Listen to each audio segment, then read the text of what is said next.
տանքների Լոռու մարզում եւ գետի հուննա փոխվել եւ գետի ափնա մաքրվել ամրա ինչ որ ձևով հա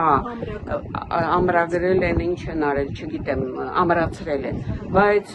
մեր մոտ ոչինչ չի կատարվել էս ուղիղ մի 10 օր է որ մենք վախով ենք գիշերը քնում մի քանի անգամ արթնանում ենք հերթապահում ենք դուրս ենք գալիս եւ նայում ենք տեսնում ենք արդեն համարյա մտնում էր այգի ու վերևից որ քանդվել է ու ավազը մղվել է ավազը մաքրել են հիմա եթե բարձրանաք սենց վերև 5 կամուրջի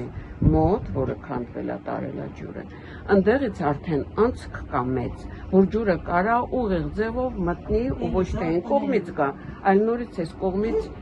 գա մտնի այս բնակավայրը տունը այգիներ էլի ասենք ոչինչ բա որ նորից տուն մտնի այսքան կարողացել ենք մենք վերականգնել պետության օգնությամբ ճիշտ է գումարը հատկացվել է կարողացել ենք վերականգնենք ջրհեղեղից հետո բայց սա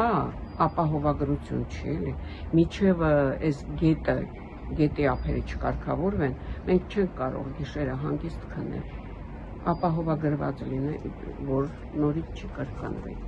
չգիտեմ ում դիմենք